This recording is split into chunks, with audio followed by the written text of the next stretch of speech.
E essa família, a criança, né?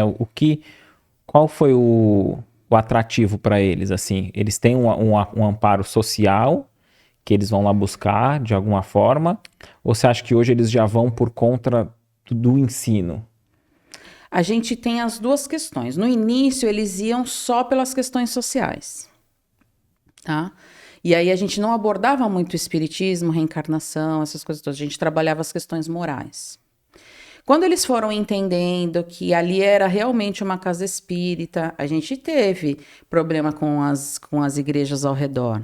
Então, o pessoal passava lá, jogava pedra, jogava coisa, falava que era coisa do demônio, né?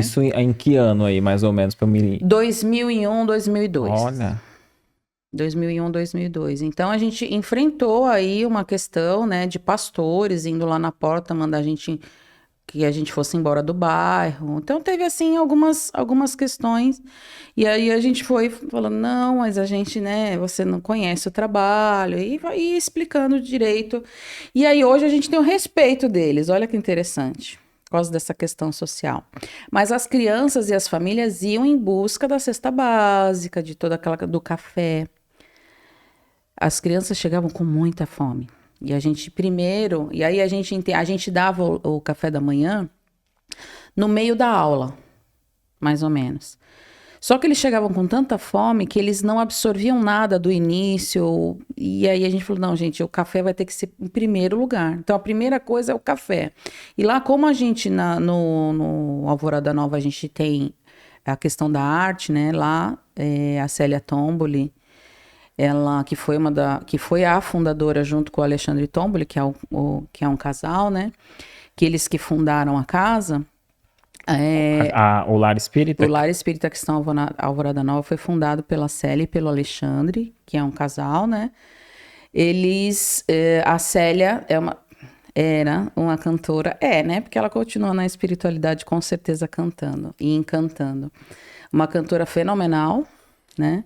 Então, ela o Lar Alvorada Nova foi construído pelos CDs que a Célia vendia. Ela fazia palestras, levava os CDs, vendia, principalmente na região do Rio de Janeiro.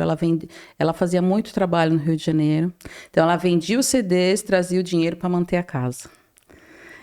Ia fora, fazia todo esse trabalho espírita, voltava com o dinheiro dos CDs vendidos para manter a casa. E assim ela gravou 17 CDs. Que não é Bonito, né? barato gravar um CD. Não era Sim. barato gravar um CD, né? Hoje em dia nem se fala mais em CD, mas questão de estúdio, todas essas questões, né? E a Magali, que hoje continua o trabalho da Célia, a Célia desencarnou ano passado. E a Magali já começou a cantar com a Célia ali por volta de 2013, 2012, 2013. A Célia foi preparando a Magali. A Magali não tinha os pais biológicos vivos, tinha família, mas não tinha os pais biológicos. Eles acabaram adotando a Magali.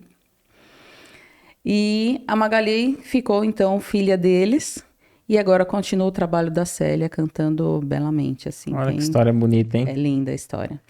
E aí ela tá auxiliando também lá o Alexandre, né? Que ficou viúvo o ano passado. Então a Célia sempre teve um trabalho magnífico, assim, com a questão da música. E isso, o trabalho da música, auxiliava a gente a entrar em energias e vibrações para chegar nos coraçõezinhos.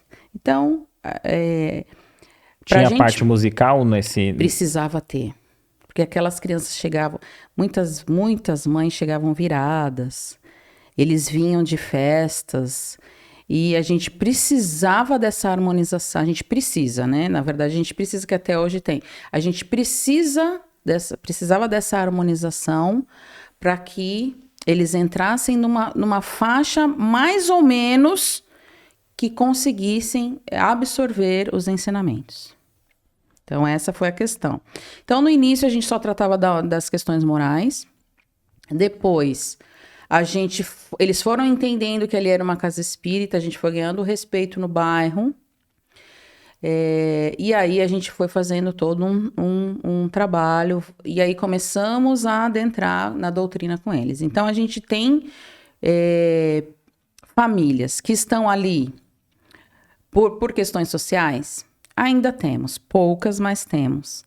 Mas hoje a maioria já entende que ali é uma casa religiosa e que é espírita e que a reencarnação tem todo sentido na vida deles e todas essas questões. Então, assim, hoje a gente fala abertamente de doutrina espírita. O que você achou desse corte? Coloca aqui nos comentários a sua opinião sobre esse tema. Para ver o episódio completo, é só pesquisar Recomeçar Podcast Espírita. E caso tenha ficado alguma dúvida sobre a doutrina espírita, é perfeitamente normal. Procure ler as obras de Allan Kardec.